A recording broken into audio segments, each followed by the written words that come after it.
I go in every day with a subconscious fear that the next school shooting is going to be here in our hometown. What can I, as a minor who cannot vote, do to help the gun control movement? Right? Being a minor that cannot vote does not mean your opinion is any less important. You can still contact your local representative.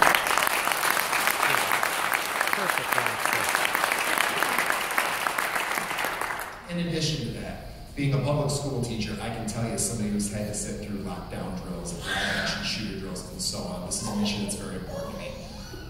We don't need to be investing in putting guns in our schools. We need to invest in supporting our schools. That's through school social workers, school psychologists. It's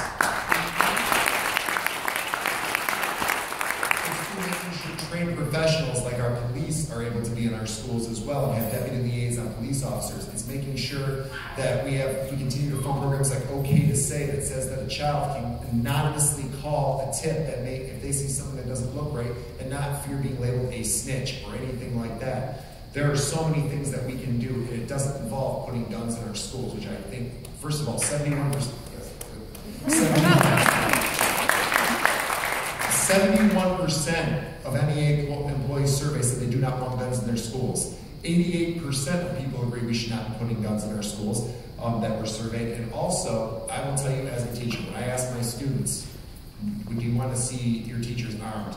Most of that room shakes their head at me and says no. So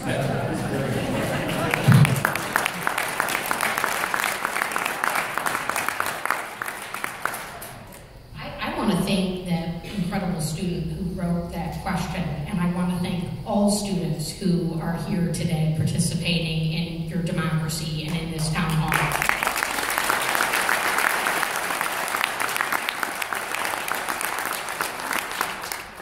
How I think about the job, from the infant who's just learning to walk and talk, to the student that's maybe going to be 18 by the next election, to all of you. I work for all of you.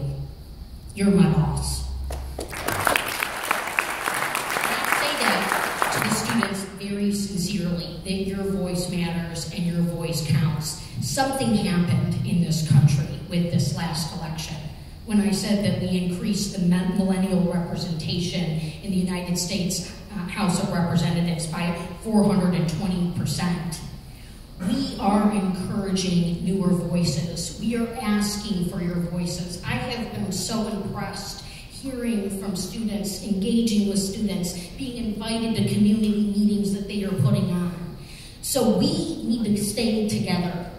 I have been in conversation with the survivors of Parkland that was really on the forefront.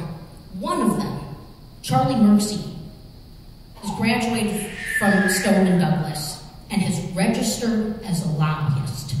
And he splits his time between Florida and DC. He's a kid and he's lobbying for this. David Hogg has said, I am taking a gap year. I am not going to go to college until we get this done. I worked with them on my letter.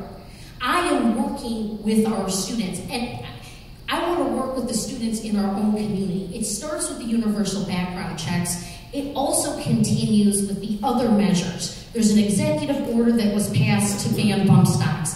Congress needs to make that law.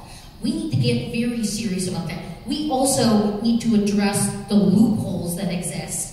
And lastly, we need to embrace these red flag laws, because in the red flag laws that check off if someone has been convicted of domestic abuse or violent crime or saying violent things, and threatening, their weapons get removed, because too many people are living in fear.